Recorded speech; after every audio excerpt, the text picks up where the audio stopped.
Hello friends, welcome back to investment की यात्रा। आज हम बात करेंगे शारदा एनर्जी पे।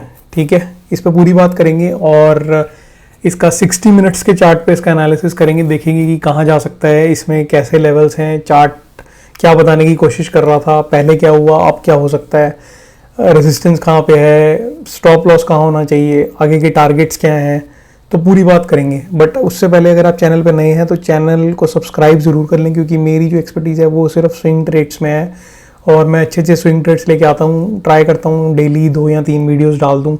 और मैं ऑप्शन ट्रेडिंग बिल्कुल रिकमेंड नहीं करता, क्योंकि उसमें प्रीमियम डिके का डर होता है, तो वो बिल्कुल क्रॉस है मेरी तरफ से। और ये वीडियोस भी जो मैं डाल रहा हूँ ये सिर्फ एजुकेशनल पर्पस के लिए हैं। अपना खुद का एनालिसिस करें, अपने फाइनेंशियल एडवाइजर से पूछें, तभी ट्रेड लें, अपनी खुद की जिम्मेदारी पे लें। मेरा सिर्फ व्यू यही रहता है कि मैं आपको सिखा सकूं कैसे चार्ट पे रीड करा जाता है, कैसे चार्ट को ट्रैक करा जाता है, कैसे अपने लेवल्स मार्क किए जाते हैं, और स्विंग ट्रेड का स्विंग ट्रेड बता देता हूँ आपको, ताकि आपको पूरा एनालिसिस मिल जाए बिना किसी टाइम स्पेंड करे चार्ट पे। ठीक है, तो आपको बहुत ज़्यादा फायदा हो सकता है चैनल पे। साथ में मेरा इन्वेस्टमेंट की यात्रा चैनल है, आप जाएंगे टेलीग्राम पे टाइप करेंगे इन्वेस्टमेंट की यात्रा तो आपको चैनल मिल जाएगा। वहाँ पे भी लाइव मार्केट में मैं स्टॉक के स्क्रीनशॉट्स वगैरह डालता रहता हूँ। साथ में लाइव मार्केट में न्यूज़ होती है कोई, तो वो डाल देता हूँ, लेवल शेयर कर देता हूँ एजुकेशनल पर्पज़ के लिए। अगर आप ट्रेड में हैं तो आप उसको फॉलो कर सकते हैं। तो आपकी मर्जी है, आपको बहुत अच्छा लगेगा ये चैनल। अगर आप स्विंग ट्रेड में ट्रेड करते हैं तो आपके लिए ये चैनल बना है और आपके लिए बहुत ज़्यादा फायदा हो सकता है। यूट्यूब पे सबसे एक लौता चैनल है जो सिर्फ स्विंग ट्रेड्स डाल रहा है, सिर्फ स्विंग विद फाइनेंशियल्स। फाइनेंशियल्स भी देखते हैं हम थोड़ा बहुत, ज़्यादा फोकस हमारा 80-90% सिर्फ चार्ट पे रहता है। 10% हम 5% से 10% हम फाइनेंशियल्स देखते हैं, ताकि ओवरऑल चीज़ कवर हो जाए, आइडिया मिल सके प्रमोटर्स किसके पास होल्डिंग्स जा रही हैं अभी करंट मार्केट के अंदर, और चार्ट क्या बता रहा है, और साथ में प्रॉफिट एंड लॉस किस तरफ जा रहा है। अगर सारी चीज़ें मैच कर रही हूँ तो बहुत अच्छा है, अगर 3 में से 2 चीज़ें भी मैच कर रही हूँ तो चार्ट सही है इसका मतलब। ठीक है, तो चलिए फिर शुरू करते हैं इसका एनालिसिस। अभी इसने क्लोजिंग दिया है 225.65 पे। अब आगे क्या ट्रेड कर सकता है, तो जैसे कि आप स्क्रीन पे देख रहे हैं मैंने लगाई हुई है एक हॉरिजॉन्टल लाइन। ठीक है, तो यहाँ पे आप देखेंगे 2020 अगस्त से है ये। ठीक है, 2020 अगस्त से, सॉरी 23 अगस्त से है। तो यहाँ पे आप देखेंगे तो ये सपोर्ट था इसका, आर्ली का चार्ट है, वीकली का नहीं है सॉरी। तो यहाँ पे सपोर्ट था, यहाँ पे सपोर्ट था, उसके बाद यहाँ पे सपोर्ट था। तो ये पिछले साल अगस्त से ये सपोर्ट, इसको बहुत अच्छा सपोर्ट इस पे ले रहा था, राइट। अब जब इसने ये लेवल काटा, ये लेवल कौन सा था, 232 के आसपास था ये लेवल। ठीक है, 232, जब ये लेवल को इसने काट दिया नीचे की तरफ, उसके बाद ये ब्रेक डाउन हो गया था यहाँ पे इसका हो गया था ब्रेक डाउन। ठीक है, ये ब्रेक डाउन हो गया था यहाँ इसने काटा, सीधा नीचे मारा, नीचे यहाँ तक 210 तक, तो 22 पॉइंट नीचे गिर गया ये। ठीक है, ये क्यों गिरा, पहली बात आपको समझ आ गई है, क्योंकि ये इसके स्टेट लेवल्स थे, सपोर्ट था यहाँ पे, बहुत स्ट्रॉन्ग सपोर्ट था। जब भी इस लेवल पे आता है सपोर्ट लेता था, बट इस बार ये लेवल को काट गया। तो यहाँ पे आपको एक अलर्ट मिल जाना चाहिए था कि ये नीचे की तरफ जा रहा है अब, क्योंकि ये लेवल काट गया तो आपका एसएल हिट हो गया इसका मतलब, राइट। तो यहाँ पे एक अलर्ट मिला था हमें, बट ठीक है, अगर आप ऑलरेडी अभी भी होल्ड कर रहे हैं, लॉन्ग टर्म इन्वेस्टर है, मीडियम टर्म इन्वेस्टर है, तो आगे आपको क्या करना चाहिए। जो नए इन्वेस्टर है उनकी बात बाद में करेंगे, पहले जो पुराने ऑलरेडी होल्ड कर रहे हैं उनको क्या करना चाहिए। तो मैं ये हटाऊंगा पहला पॉइंट जो मैंने आपको दिखाया। अब हम चलते हैं इसके दूसरे पॉइंट पे। दूसरे पॉइंट के लिए मुझे क्या करना है, एक हॉरिजॉन्टल लाइन मार्क करनी है, ताकि हमें पता चले कि इसका सपोर्ट कहाँ है। ठीक है, तो हॉरिजॉन्टल लाइन के लिए मैं यहाँ पे एक लाइन लगाऊंगा। ये लेवल पे सपोर्ट क्यों लिया इसने, यहाँ पे ही सपोर्ट क्यों लिया, रीज़न होता है हर चीज़ के पीछे। तो यहाँ आप देखेंगे ये रेसिस्टेंस थी, ये रेसिस्टेंस थी, ये रेसिस्टेंस यहाँ पे आके सपोर्ट का काम कर रही थी, फिर ये सपोर्ट रेसिस्टेंस बन गया यहाँ पे, फिर रेसिस्टेंस सपोर्ट बन गई यहाँ पे। ठीक है, उसके बाद यही सपोर्ट यहाँ पे आके भी सपोर्ट का काम कर रहा था। तो ये एक बहुत ही मेजर लेवल था सपोर्ट का।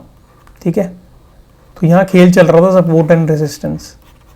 तो यहाँ जब ये नीचे की तरफ काटा इसने, तो अगला सपोर्ट बनता था इसका 209 210 के आसपास, 210 के आसपास, जब इसने ये 232 के लेवल काटे थे। ठीक है, तो यहाँ तक कि आपको चार्ट पे कहानी समझ आ गई होगी बिल्कुल क्लियर, कि चार्ट बताने की कोशिश क्या कर रहा था। ये ट्रेंड लाइन इसने ब्रेक करी, ये वाली ट्रेंड लाइन जब ब्रेक करी, ये वाली ट्रेंड लाइन। ठीक है, यहाँ पे ब्रेकआउट ब्रेकडाउन आया, सीधा 210 पे आया, ये वाला सपोर्ट था, यहाँ पे सपोर्ट लेके इसने ऊपर जाना था। ठीक है, तो अब ये जो कर रहा है परफॉर्म, यहाँ से सपोर्ट लेके अगले दिन यहाँ खुला, यहाँ से सीधा ऊपर ले गया आज। तो ये क्या है, ये चार्ट बता रहा है आपको, यहाँ पे मैं सपोर्ट लूंगा, यहाँ से ऊपर जाऊंगा, तो आपको नीचे का स्टॉप लॉस लगा के, मतलब 205 का स्टॉप लॉस लगा के यहाँ पे ट्रेड बनता था एक। यहाँ तो आपका 5 पॉइंट का एसएल कटे, कटेगा, ठीक है। कोई भगवान तो है नहीं, तो लेवल्स के साथ हमें चलना है, बट ट्राई यही करना है कि हमारा ट्राई यही होती है मेरे चैनल पे कि मैं आपको यही सिखाऊं कि रिस्क जो है आपका वो कम होना चाहिए, रिवॉर्ड आपका बड़ा होना चाहिए, ठीक है। तो रिस्क एंड रिवॉर्ड का खेल है, पूरा खेल रिस्क एंड रिवॉर्ड का है। अगर आप यहाँ कहीं एंटर करोगे, आपका रिस्क इतना बड़ा है, रिवॉर्ड आपका छोटा है। यहाँ एंटर करोगे रिस्क कम है, रिवॉर्ड अच्छा है। यहाँ एंटर करोगे रिस्क बिल्कुल कम है, रिवॉर्ड पूरा आसमान है। तो आपको ट्राई करना है कि रिस्क एंड रिवॉर्ड पे आपको प्ले करना है हमेशा स्टॉक मार्केट के अंदर। रिस्क एंड रिवॉर्ड मैनेज करके चलोगे तो बहुत ज़्यादा फायदा होगा। तो यहाँ पे रिस्क जो था वो आपका 5 पॉइंट का था, और ये मैं नहीं कह रहा कि भी ये एसएल नहीं कटता, 5 पॉइंट का कट सकता है, बट मुश्किल से, क्योंकि यहाँ पे बहुत ज़्यादा स्ट्रॉन्ग सपोर्ट था, ठीक है। तो यहाँ पे आप 200 का एसएल लगा लेते, 10 पॉइंट का लगा लेते, नामुमकिन मतलब मुश्किल हो जाता कटना, ठीक है। कट जाता बट 10 पॉइंट ही कटता, बट यहाँ से आपको 210 से 225 तो आप ऐसे ही पहुँच गए हो, 25 पॉइंट तो आपने ऐसे ही ले लिए हैं अभी एक दिन के अंदर। तो अब इसमें क्या ट्रेड हो सकता है? अब इसमें मैं मेजर एक चीज़ बताने जा रहा हूँ जो बहुत ज़्यादा इंपॉर्टेंट है, तो आपको ध्यान से सुननी पड़ेगी।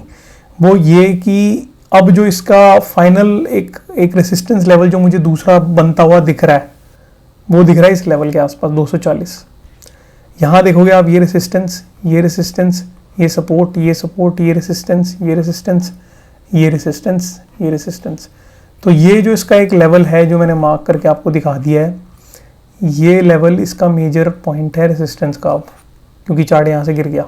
इसके जब तक ऊपर एक चैनल में ट्रेड कर रहा था तब तक ठीक था। यहाँ पे जब ब्रेकडाउन दिया, ये ट्रेंड लाइन पे सपोर्ट लेना था, ये ब्रेकडाउन दिया, यहाँ सपोर्ट लेना था। यहाँ से सपोर्ट लेके ऊपर जा रहा है, क्लियर हो जाएगा, इस रेसिस्टेंस को आराम से काट देगा, क्योंकि इतना मेजर पॉइंट नहीं है। यहाँ पे देखोगे अब ज़्यादा रेसिस्टेंस नहीं है। अब ये सीधा इस पे जाके हिट करेगा 240 पे, यहाँ पे मेजर रेसिस्टेंस है। तो यहाँ से रिवर्स होगा, लग के नीचे आएगा, वापस रीटेस्ट करके फिर ऊपर जाएगा, यहाँ पे फिर एक नई ट्रेंड लाइन बन जाएगी, ठीक है। यहाँ तो इसको सीधा ब्रेकआउट करता हुआ ऊपर निकल जाएगा। तो वो बात हम बाद में करेंगे जो भी इसमें होगा। अभी के लिए आपको यही समझना है कि 240 की तरफ ये जा सकता है, और 240 पे रेसिस्टेंस है इसकी। तो मैंने आपको फाइनल रेसिस्टेंस इसकी बता दी, 240 की है, ठीक है, इस लेवल पे। तो ये आपको नोट करके रखनी है, 240 की रेसिस्टेंस। अब बात करते हैं इसका स्टॉप लॉस का होना चाहिए, क्योंकि वो भी बहुत इंपॉर्टेंट पॉइंट है। अगर यहीं से वापस मुड़ गया फिर 240 तो आएगा ही नहीं, राइट। तो इसका फाइनल सपोर्ट का होना चाहिए। तो फाइनल सपोर्ट जो है मेरे हिसाब से वो हमें रखना चाहिए अपना 215 के आसपास, ठीक है। क्यों? क्योंकि अगर ये वाली रेजिस्टेंस और ये वाले सपोर्ट को, ये सपोर्ट को, ये रेसिस्टेंस, अगर ये मिड वाली सपोर्ट और रेसिस्टेंस को अगर ये वापस ब्रेक करता है तो ये भी ब्रेक होगा, और ये फिर नीचे जाएगा और इस लेवल तक जाएगा। फिर ये 200 के भी नीचे जा सकता है, ठीक है। तो आपको 215 पे अपना एसएल लगा के रखना है। 215 के लेवल कटती है आपको एग्जिट मार देना है, क्योंकि 215 के नीचे फिर पता नहीं है इसका ये कहाँ पे जाके रुके। 176 तक भी जा सकता है, ठीक है। बड़ी बात नहीं है ये इस लेवल पे भी आ जाए, यहाँ से सीधा ब्रेकआउट ब्रेकडाउन देगा और सीधा यहाँ तक 176 तक आ जाएगा। तो मेरे हिसाब से 215 पे निकले, 215 के ऊपर वापस काटे तो वापस बाय कर दो, क्योंकि स्टॉक मार्केट के अंदर होता पता है क्या है, ये 176 अगर यहाँ से ब्रेक करता है तो ठीक है, ऊपर जाता है तो 240 रेसिस्टेंस। अब मैं आपको स्टॉक मार्केट का एक लॉजिक बता देता हूँ, बहुत इंपॉर्टेंट लॉजिक। ये आपका एसएल है 215 का, ठीक है। तो मैं आपको जो लॉजिक बता रहा हूँ वो ये लॉजिक है इसमें कि स्टॉक मार्केट के अंदर अगर आप गलत जगह पे एसएल, अगर आप एसएल नहीं लगाएंगे पहली बात तो बहुत गलत है। गलत जगह पे एसएल लगाएंगे तो भी बहुत गलत है। एसएल आपका सही जगह पे होना चाहिए, ठीक है। तो ये वाला जो एसएल है ये मैंने इसलिए कहा क्योंकि एक तो बहुत बड़ी रेसिस्टेंस है, दूसरी बार नीचे के लेवल रीटेस्ट करके ऊपर जा रहा है। तो अगर आएगा तो इसी पे से सपोर्ट लेना चाहिए, पुरानी सपोर्ट पे। अगर इसको भी ब्रेक कर रहा है तो इसका मतलब ये वीक हो चुका है, तो ये लेवल भी कटेंगे, तो फिर ये सीधा 176 पे आएगा। और दूसरी बात, अगर आप ये खेल में अगर नीचे ऊपर, यहाँ पे नीचे से वापस ऊपर जाता है या फिर यहाँ से नीचे आके यहाँ से ऊपर जाता है, कहीं से भी जाता है, एक 215 का काट के वापस ऊपर आता है, अब वापस भी बाय कर लेते हो 225 पे वापस ऊपर, समझ लो आपके 10-15 पॉइंट जाएंगे, राइट। बट जब यहाँ से निकलेगा ना तो एक ही कैंडल में वो 15 पॉइंट पूरे कर देगा, उसके बाद सारी कैंडल आपकी फ्री है 270 तक। ये आपको अभी समझ नहीं आएगा, मैं समझाना भी नहीं चाहता, थोड़ा क्रिटिकल चीज़ है, बट आप यही समझना है आपको कि ये जो खेल में वैसे ऐसे ऊपर नीचे होता है, एसएल कटते हैं, वो अगर 2-2, 5-5 रुपये कट भी रहे हैं तो कटने दो। बट जब यहाँ से एक बार निकलेगा ना तो वो एक ही बड़ी कैंडल में 25 पॉइंट की बना के आपके 5 एसएल के पैसे कवर कर देगा। तो आपको उससे नहीं घबराना, आपको सही लेवल पे बाहर आ जाना है, इमोशन अपने साइड में रख के लेवल्स पे काम करना है। लेवल्स पे काम करोगे तभी चीज़ें वर्कआउट करेंगी और आपको दिखेगा कि रिस्क छोटा होता है, रिवॉर्ड बड़ा होता है। इमोशन पे काम करोगे तो रिस्क आपका, जब इमोशनलेस बंदा काम करता है ना, इमोशनलेस, ठीक है, तो रिस्क छोटा होता है, रिवॉर्ड बड़ा होता है। जब इमोशन के साथ काम करते हो ना आप, तो रिस्क बड़ा होता है, रिवॉर्ड छोटा होता है। ये बहुत बड़ी चीज़ मैंने आपको बताई है इस वीडियो के अंदर, इसको नोट करके रख लेना कहीं पे, ठीक है। तो अभी के लिए इसमें मैंने आपको एनालिसिस करके दिखा दिया, आपको आर्ली के चार्ट पे आपको समझ आ गया होगा रेजिस्टेंस कहाँ है, सपोर्ट कहाँ पे है और आपका एसएल कहाँ है, ठीक है।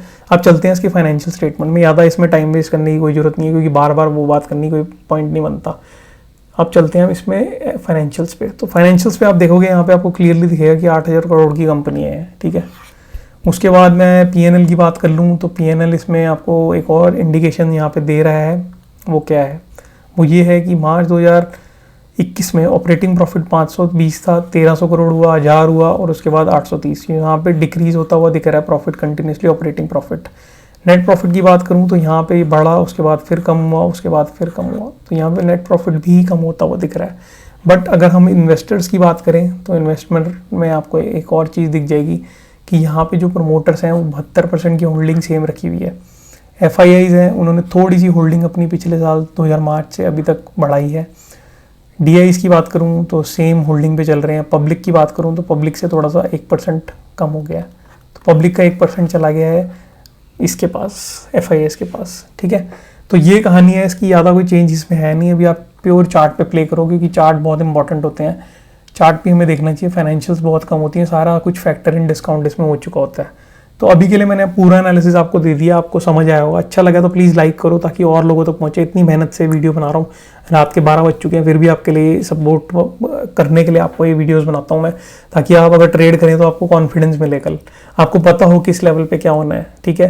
ताकि आप सिर्फ एक वीडियो देख के आपको पूरे अपने स्टॉक का पूरी हेल्थ मिल जाती है। हेल्थ रिपोर्ट है एक तरह की, जैसे ह्यूमन बॉडी की हेल्थ रिपोर्ट होती है वैसे चार्ट की हेल्थ रिपोर्ट। और आजकल टेस्ट कराने जाओ बाहर तो कितने कितने चार्जेस लगते हैं।